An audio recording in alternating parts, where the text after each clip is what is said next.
Shri Joseph C Mathew, ഈ ചർച്ച തുടങ്ങി വെക്കുമ്പോൾ പ്രൊഫസർ എം എൻ കാരശ്ശേരി പറഞ്ഞൊരു കാര്യമുണ്ട്.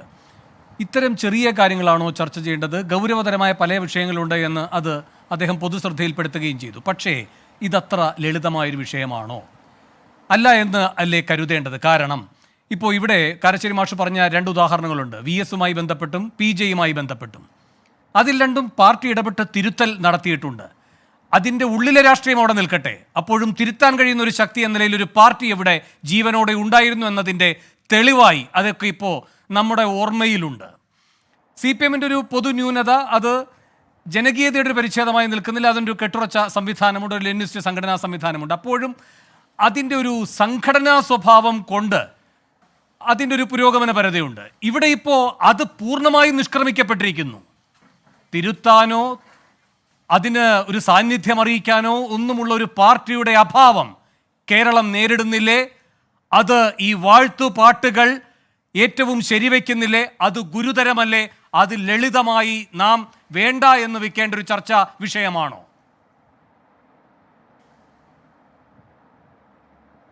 വേണു, ലളിതമാണെന്ന് ഞാൻ കരുതുന്നില്ല.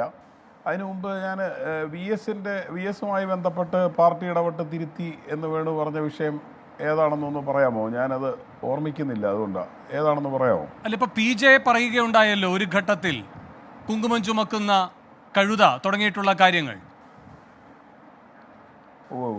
അതെ അതെ അതെ അല്ല, പാർട്ടി ഇടപെട്ട് തിരുത്തി എന്ന് പറഞ്ഞതുകൊണ്ടാണ് ഞാനത് പറയാൻ കാര്യം. വ്യക്തിപരമായ അനുഭവങ്ങൾ അങ്ങനെ പറയുന്നത് എനിക്ക് വലിയ താല്പര്യമല്ലെങ്കിലും ഇരവിപേരൂർ ഏരിയ കമ്മിറ്റി എന്ന് പറയുന്ന പത്തനംതിട്ടയിലെ ഏരിയ കമ്മിറ്റിയുടെ ഓഫീസ് എന്ന് പറയുന്നത് ഞാനും കൂടി ഉൾപ്പെടുന്ന പ്രദേശത്തെ ഓഫീസാണ്. അതിൻ്റെ ഉദ്ഘാടനത്തിന് വി എസിനെ ക്ഷണിക്കാനായിട്ട് അവിടുത്തെ പാർട്ടി സഖാക്കൾ വന്നപ്പോൾ അദ്ദേഹം എന്തോ കാര്യം കൊണ്ട് അസൗകര്യം ആദ്യമേ പറഞ്ഞു. അപ്പോൾ അവർ നമ്മളോടും കൂടി ഒന്ന് സംസാരിക്കുമെന്ന് പറഞ്ഞതിൻ്റെ അടിസ്ഥാനത്തിൽ ഞാൻ അദ്ദേഹത്തോട് എൻ്റെയും കൂടി ഏരിയ കമ്മിറ്റി ഓഫീസാണ്, എല്ലാ കാലത്തും വി എസിൻ്റെ പേര് ആ കല്ലിൽ വേണമെന്ന് അവർക്കൊരാഗ്രഹം, അതുകൊണ്ട് വി എസ് അത് ഉദ്ഘാടനം ചെയ്തുകൂടെ എന്ന് ഞാൻ ചോദിച്ചപ്പോൾ വി എസ് വളരെ അത്ഭുതത്തോടു കൂടി എന്നെ നോക്കിയിട്ട്, നിങ്ങൾ ഇങ്ങനെയാണ് പറയുന്നത്, മരിച്ചു കഴിഞ്ഞിട്ട് കല്ലിൽ പേരിരുന്നിട്ട് എന്താ കാര്യം എന്നാണ് എന്നോട് ചോദിച്ചത്. അതായത് തികഞ്ഞ ഭൗതികവാദിയായിരുന്ന വി എസിനെ സംബന്ധിച്ച് മരണത്തിന് ശേഷമുള്ള ഒരു പേര് എന്നൊക്കെ പറയുന്നത് വളരെ ഒരു ഘട്ടത്തിലല്ല, നിരവധി ഘട്ടങ്ങളിൽ അങ്ങനെയാണ് അദ്ദേഹം പ്രതികരിച്ചിട്ടുള്ളത്. അപ്പോൾ രാഷ്ട്രീയപരമായിട്ടുള്ള അദ്ദേഹത്തിൻ്റെ ഒരു ബോധ്യം അതായിരുന്നു. അദ്ദേഹത്തെ പ്രകീർത്തിച്ചിട്ടുണ്ട്, ഒരുപാട് കാര്യങ്ങൾ സംസാരിച്ചിട്ടുണ്ട്. അദ്ദേഹത്തിൻ്റെ പ്രവർത്തികൾ പറഞ്ഞുകൊണ്ടാണ്. മൂന്നാറിലെ കാര്യമായിരിക്കാം, സ്മാർട്ട് സിറ്റിയിൽ ഇടപെടലായിരിക്കാം, എൻഡോസൾഫാനായിരിക്കാം, പെമ്പിള ഒരുമയുടെ സമരത്തിലായിരിക്കാം, അതൊക്കെ എടുക്കുകയും അങ്ങനെ ബാക്കിയുള്ള നേതാക്കന്മാരിൽ നിന്ന് വ്യത്യസ്തനാണ് എന്നും പാർട്ടിയിലെ തന്നെ മറ്റ് നേതാക്കളിൽ നിന്ന് വ്യത്യസ്തനാണെന്നൊക്കെയുള്ള ഒരു കമ്പാരിസൺ പലരും ചെയ്തിട്ടുണ്ടാവും. അതിലെനിക്ക് തർക്കമില്ല. പക്ഷേ ഇതുപോലെ ഇദ്ദേഹം വളരെ സൗന്ദര്യം കൊണ്ട് തിളങ്ങുന്ന വ്യക്തിയാണെന്നും കാര്യരുമ്പിൻ്റെ കരുത്താണെന്നും ഇദ്ദേഹം ഞാൻ അടിച്ചാൽ താങ്ങമാട്ടെ എന്നൊക്കെ പറഞ്ഞിട്ട് വി എസിൻ്റെ അടുത്തോട്ട് ചെന്നാൽ അദ്ദേഹം ഇറക്കി വിടുമായിരുന്നു എന്നാണ് ഞാൻ മനസ്സിലാക്കിയിട്ടുള്ളത്. അതുകൊണ്ടാണ് ഞാനത് എടുത്ത് ചോദിച്ചത്. നേരത്തെ കാരശ്ശേരി മാഷ് പറഞ്ഞ അതിൻ്റെ സ്പിരിറ്റ് ഞാൻ പൂർണ്ണമായിട്ട് ഉൾക്കൊള്ളുന്നു. മാഷ് പറഞ്ഞത് ഇവിടെ ഭരണപരമായിട്ടുള്ള ഒരുപാട് ഗുരുതരമായ പ്രശ്നങ്ങൾ നമ്മൾ നേരിടുന്നുണ്ട്. ICU പീഡന കേസൊക്കെ മാഷ് ചൂണ്ടിക്കാണിച്ചു. ഒന്ന് ആലോചിച്ച് നോക്കൂ, ഒരു ഇൻറ്റൻസീവ് കെയർ യൂണിറ്റിലേക്ക് നിങ്ങൾ ബന്ധുക്കൾ സംരക്ഷിച്ചാൽ പോരാ, ഇത് തീവ്രമായ പരിചരണം ആവശ്യമുണ്ട്, അതുകൊണ്ട് ഞങ്ങൾ ഏറ്റെടുക്കുന്നു എന്ന് പറഞ്ഞ് ആശുപത്രി ഏറ്റെടുക്കുകയാണ്. അതിനുള്ളിൽ വെച്ച് പീഡനം അനുഭവിച്ചാൽ പുറത്ത് ഭർത്താവിനെയോ ബന്ധുക്കളെയോ കാവലിരുത്തിയിട്ടാണ് ഈ അകത്തി തോന്നിവാസം നടക്കുന്നത്. ഇതിൻ്റെ ഉത്തരവാദി ആരാണ്? ഈ ചെയ്ത അറ്റൻഡറാണോ? ആർക്കാണ് ഇതിൻ്റെ ഉത്തരവാദിത്വം? അങ്ങനെ ആരോഗ്യ വകുപ്പിന് ഉത്തരവാദിത്വം ഇല്ലാതെ ഒരു വകുപ്പല്ല ഞാൻ പറയുന്നത്, നിരവധി കസ്റ്റഡി മരണങ്ങൾ, ഒരുപാട് കാര്യങ്ങൾ. ഇത്തരം പരാജയങ്ങൾ നിൽക്കുമ്പോൾ അതിന് മറുപടി പറയാൻ ബാധ്യസ്ഥനായിട്ടുള്ള ഒരു ഭരണാധികാരി ശമ്പളം കൊടുക്കാൻ കഴിയാതിരിക്കുമ്പോൾ, പെൻഷൻ കൊടുക്കാൻ കഴിയാതിരിക്കുമ്പോൾ, ഇവിടുത്തെ സോഷ്യൽ സെക്യൂരിറ്റി പെൻഷൻ കൊടുക്കാൻ കഴിയാതിരിക്കുമ്പോൾ, അങ്ങനെയുള്ള സാഹചര്യത്തിൽ അതിന് ഉത്തരവാദിത്വം പറയേണ്ട ഒരു ഭരണാധികാരി ആ പരാജയത്തെ മറയ്ക്കാൻ വേണ്ടി വെറും ഇതുപോലത്തെ പൊയ് സ്തുതിപ്പാട്ടുകളുമായിട്ട് ഇറങ്ങുന്നു എന്നുള്ളതാണ് ഇതിൻ്റെ ഗൗരവം കൂടുതൽ വർദ്ധിപ്പിക്കുന്നത്. അപ്പോൾ അങ്ങനെ ഒരു ഇതിലേക്ക് പോകുന്നത് എന്തുകൊണ്ടാണ്? ഒന്ന്, തീർത്തും രാഷ്ട്രീയമില്ലാത്തതുകൊണ്ട് ഞാൻ ആദ്യം ചൂണ്ടിക്കാണിച്ചു പോലെ. രണ്ട്, ഭരണപരമായി ഉൾപ്പെടെയുള്ള വലിയ പരാജയങ്ങളെ ഇതുപോലെ പാഴ്മുറം കൊണ്ട് മറയ്ക്കാമോ എന്ന് ശ്രമിക്കാൻ വേണ്ടിയാണ് ഇത് രണ്ടാമത് ചെയ്തുകൊണ്ടിരിക്കുന്നത്. പിന്നെ ഈ മുകളിലേക്ക് വളരാനുള്ള പാത ഏതാണെന്ന് അന്വേഷിക്കുന്നവരെ സംബന്ധിച്ചിടത്തോളം ഈ സ്തുതിപ്പാട്ടുകൾ പാടി ആശ്രിതരായി ചുറ്റും നിൽക്കുന്നതാണ് രാഷ്ട്രീയത്തിൽ ക്ലൈംബ് ചെയ്യാൻ, പാർട്ടിക്കുള്ളിൽ ക്ലൈംബ് ചെയ്യാനായിട്ട് മുകളിലേക്ക് കയറാനുള്ള ഏറ്റവും വലിയ മാർഗം എന്ന് തിരിച്ചറിഞ്ഞാൽ പിന്നെ അത് സംഭവിക്കുക സ്വാഭാവികമാണ്. അതില്ലാത്തവർ പിന്തള്ളപ്പെടുന്നിടത്ത് ഇത് സംഭവിക്കുക സ്വാഭാവികമാണ്. ഇതിപ്പോൾ തുടങ്ങിയതല്ല വേണു. ഇത് വ്യക്തിയാണോ പാർട്ടിയാണോ വലുത് എന്നുള്ള ചർച്ചയുടെ ബന്ധത്തിൽ ഞാൻ നേരത്തെ പറഞ്ഞതുപോലെ അദ്ദേഹത്തിൻ്റെ ചെയ്തികളെ അദ്ദേഹം ചെയ്യുന്നു, പാർട്ടിയിലെ പല നേതാക്കന്മാരും പിറകോട്ട് വഴിക്കുമ്പോഴും അതിൽ നിന്ന് VS വിട്ടുവീഴ്ചയില്ലാതെ മുന്നോട്ട് പോകുന്നു എന്നുള്ള വ്യാഖ്യാനം പാർട്ടി വിരുദ്ധമാണെന്നും അതൊരു വ്യക്തിയെ വളർത്തുകയാണെന്നും പാർട്ടിക്ക് എതിരായി വളർത്തുകയാണെന്നും പറഞ്ഞ് സംസാരിച്ചു കൊണ്ടിരുന്ന പാർട്ടി സെക്രട്ടറിയാണ് ശ്രീ പിണറായി വിജയൻ. ബക്കറ്റിലെ വെള്ളമൊക്കെ നമുക്ക് ഓർമ്മയുണ്ട്. ഈ ബക്കറ്റിലെ വെള്ളം ഇന്നത്തെ സാഹചര്യത്തിൽ നിങ്ങളൊന്ന് ആലോചിച്ച് നോക്കൂ, ആരദ്ദേഹത്തോട് പറയും? അപ്പോൾ ഈ ഇങ്ങനത്തെ പ്രസ്താവനകളെല്ലാം നടത്തിക്കൊണ്ടിരുന്ന സമയത്ത് നിങ്ങൾ ഇപ്പോൾ കൂടംകുളം വിഷയത്തിൽ പാർട്ടിയുടെ അഖിലേന്ത്യാ നേതൃത്വം എടുത്ത നിലപാടിന് പോലും വിരുദ്ധമായിട്ട് VS അദ്ദേഹത്തിൻ്റെ ഒരു ബോധ്യവുമായി മുന്നോട്ട് പോയി. അപ്പോൾ അതിൽ VSനെ പാർട്ടി നടപടി നേരിടേണ്ടി വന്നു, ശാസിക്കപ്പെട്ടു.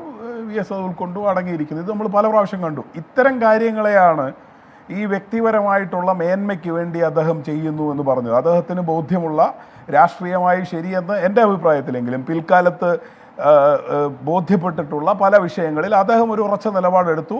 കളക്റ്റീവായിട്ടുള്ള തീരുമാനത്തിന് വിരുദ്ധമായി അദ്ദേഹം നിലപാടെടുക്കുന്നു എന്നുള്ളതാണ് അദ്ദേഹത്തിൽ ആരോപിക്കപ്പെട്ട ഏക കുറ്റം.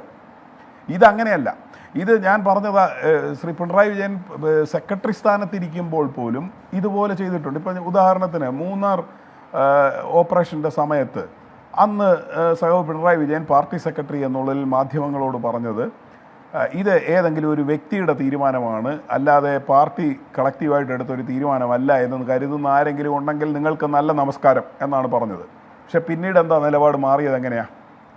അപ്പോൾ പാർട്ടി കളക്റ്റീവായിട്ട് എടുത്തൊരു തീരുമാനത്തിന് വിരുദ്ധമായി അവിടുത്തെ ഒരു ജില്ലാ കമ്മിറ്റിയിലെ ഒരു പ്രബല വിഭാഗത്തെ വിഭാഗീയമായി കൂടെ നിർത്താൻ വേണ്ടി കമ്മിറ്റി എടുത്ത തീരുമാനത്തിന് വിരുദ്ധമായി പാർട്ടി സെക്രട്ടറി തന്നെ സംസാരിക്കുന്നു. VSൻ്റെ സ്ഥാനാർത്ഥിത്വ പ്രശ്നത്തിൽ നമ്മൾ 2 വട്ടം കണ്ടതാണ്. എങ്ങനെയാണ് തീരുമാനം എടുത്തതെന്ന് നമ്മൾ കണ്ടതാണ്. കേരളത്തിലെ ജനങ്ങളുടെ ബോധ്യം ഇത് ന്യൂനപക്ഷ വിരുദ്ധനും വികസന വിരുദ്ധനും ഒക്കെ ആയതുകൊണ്ട് മത്സരിച്ചാൽ തോറ്റുപോകുമെന്നാണ് പാർട്ടിയുടെ അഭിപ്രായം എന്ന് അങ്ങോട്ട് പറഞ്ഞു. പക്ഷേ പാർട്ടിയുടെ കേന്ദ്ര നേതൃത്വം സംസ്ഥാന കമ്മിറ്റിയിൽ അന്വേഷിച്ചപ്പം തീരുമാനം മറ്റൊന്നായത് നിങ്ങൾ കണ്ടില്ലേ? അപ്പോൾ ഇത് ഞാൻ പറയുന്നത് ഇവിടുത്തെ പാർട്ടിയുടെ ബോധ്യമല്ലാത്ത കാര്യങ്ങൾ ഇങ്ങനെ പറയുകയും ബോധ്യപ്പെടുത്തുകയും ചെയ്യുന്ന സെക്രട്ടറി സ്ഥാനത്തിരുന്നു കൊണ്ട് വ്യക്തിപരമായ കാര്യങ്ങൾക്ക് വേണ്ടി അദ്ദേഹം ശ്രമിച്ചിരുന്നു എന്നുള്ളതാണ് നമ്മുടെ ആക്ഷേപം അന്നുണ്ടായിരുന്ന അന്ന് മുതലേ നമ്മളിത് പറഞ്ഞുകൊണ്ടിരുന്നതാണ്. അതിന് പിണറായി വിരുദ്ധൻ എന്നൊക്കെ ഇവർ പറയാറുണ്ട്. അത് ശരിയുമായിരിക്കാം. അപ്പോൾ ഇങ്ങനത്തെ കാര്യങ്ങളിൽ അന്നും അദ്ദേഹം ഇതുപോലെ വ്യക്തിപരത അദ്ദേഹത്തിൻ്റെ പ്രവർത്തന രീതിയിലുണ്ടായിരുന്നു. പക്ഷേ അന്നുള്ള പ്രത്യേകത എന്ന് പറഞ്ഞാൽ പാർട്ടി എന്ന് പറഞ്ഞാൽ സെക്രട്ടറിയാണെന്നും സെക്രട്ടറി പറയുന്നതാണ് പാർട്ടിയുടെ അഭിപ്രായമെന്നും പാർട്ടി സ്ഥിരമായിട്ട് പറയാറുള്ളതാണ്. കഴിഞ്ഞ ദിവസവും ഗോവിന്ദൻ മാഷ് അത് പറയുന്നത് നമ്മൾ കേട്ടതാണ്. പക്ഷേ അപ്പോൾ അതുകൊണ്ട് തന്നെ പാർട്ടിക്ക് വേണ്ടി G. സുധാകരൻ പറഞ്ഞത് ഓർമ്മിക്കുന്നുണ്ടാവും, പാർട്ടിക്ക് വേണ്ടി ഞങ്ങൾ മരിക്കും, പാർട്ടി എന്ന് പറഞ്ഞാൽ സെക്രട്ടറിയാണ്. പക്ഷേ പിണറായി വിജയൻ മുഖ്യമന്ത്രിയായപ്പോൾ പാർട്ടി എന്ന് പറയുന്നത് മുഖ്യമന്ത്രിയായി മാറി. ഇപ്പോൾ പാർട്ടി സെക്രട്ടറി ആയിരുന്ന കോടിയേരി ബാലകൃഷ്ണൻ, നിങ്ങൾ ചെങ്ങന്നൂർ ഉപതെരഞ്ഞെടുപ്പിൻ്റെ സമയത്ത് മെത്രാന്മാർ സന്ദർശിക്കാൻ വരുമ്പോഴത്തെ ആ ഒരു ഫോട്ടോഗ്രാഫ് മാത്രം നിങ്ങൾ പരിശോധിച്ചാൽ മതി. 3 പേർക്ക് ഇരിക്കാവുന്ന ഒരു സോഫയിൽ 3 അച്ഛന്മാരോടൊപ്പം പാർട്ടി സെക്രട്ടറി ഇരിക്കുകയാണ്. മുഖ്യമന്ത്രിയും തിരുമേനിയും കൂടി ഒറ്റയ്ക്കുള്ള സിംഗിൾ സോഫയിലിരുന്ന് സംസാരിക്കുകയാണ്. ഞാൻ ഒരു ഉദാഹരണം, ഒരു ചിത്രം ചൂണ്ടിക്കാണിച്ചതേ ഉള്ളൂ. ഇപ്പോൾ ഗോവിന്ദൻ മാഷ് എന്താ പറയുന്നത്? ഇദ്ദേഹം സൂര്യനാണ്, അടുത്ത് ചെല്ലുന്നവരെല്ലാം കരിഞ്ഞു പോകുന്നു. അങ്ങനെയാണെങ്കിൽ ISROയോട് പറഞ്ഞൊരു ഉപഗ്രഹം ഉണ്ടാക്കാൻ പറ, നമുക്കിനി മുഖ്യമന്ത്രിയെ ഒന്ന് കാണണമെങ്കിൽ ഉപഗ്രഹത്തിൽ സഞ്ചരിക്കണമല്ലോ. ഇങ്ങനെ ഓരോന്ന് ദൈവം നൽകിയ വരദാനം, പാദസ്പർശമേറ്റ മണ്ണ്, സൂര്യൻ, നിരവധി കാര്യങ്ങൾ ഞാൻ ആവർത്തിക്കുന്നില്ല. യാതൊരു ഉളുപ്പുമില്ലാതെ ഒരു വ്യക്തിപൂജ നടത്തിക്കൊണ്ടിരിക്കുകയാണ്. അപ്പോൾ ചെന്താരകത്തെക്കുറിച്ച് പറഞ്ഞപ്പോൾ ഉള്ളായിരുന്ന പൊട്ടിത്തെറി എവിടെ പോയി? ഇലക്ഷൻ്റെ തലേ ദിവസം VSൻ്റെ ഫോട്ടോ വെച്ച് പ്രിൻ്റ് ചെയ്തതിനെക്കുറിച്ച് ഒരു കമ്മ്യൂണിസ്റ്റ് രീതി ഇതല്ല എന്ന് ഇലക്ഷൻ കഴിയുന്നിടം വരെ പോലും കാത്തിരിക്കാതെ ഒരു ഇലക്ഷൻ റിസൾട്ടിനെ പോലും ബാധിക്കുന്ന തരത്തിൽ സെക്രട്ടറി സ്ഥാനത്തിരുന്നു കൊണ്ട് സംസാരിച്ച ആളല്ലേ ശ്രീ പിണറായി വിജയൻ. ഇന്നിത് എവിടെ പോയി? ഈ സംസ്ഥാനത്തൊട്ടാകെ എങ്ങനെയാണ് പോസ്റ്ററുകൾ പ്രിൻ്റ് ചെയ്യുന്നതെന്ന് നിങ്ങൾ ആലോചിച്ച് നോക്കൂ. എങ്ങനെയാണ് ഈ വാഴ്ത്തുപാട്ടുകൾ ഇറങ്ങുന്നതെന്ന് നിങ്ങൾ ആലോചിച്ച് നോക്കൂ. ഇവിടെ ഒരു ദൈവ നിർമ്മിതിയാണ് നടന്നുകൊണ്ടിരിക്കുന്നത്. ഇതാണ് ഞാൻ കഴിഞ്ഞ ദിവസത്തെ ചർച്ചയിലും പറഞ്ഞത്. നമ്മളിൽ ആരോപിക്കുന്ന കുറ്റം ദൈവനിന്ദയാണ്. അതിനൊരു ശിക്ഷയേ ഉള്ളൂ എന്നാണ് ഇവർ പറഞ്ഞുകൊണ്ടിരിക്കുന്നത്. അപ്പോൾ അങ്ങനെ ഒരു ദൈവത്തെ സൃഷ്ടിച്ചുകൊണ്ട് ഇവിടെ ഇരിക്കുകയാണ് ഇവർ പ്രത്യയശാസ്ത്രപരമായിട്ടോ രാഷ്ട്രീയമായിട്ടോ ഉള്ള ഒരു കാര്യവുമില്ല.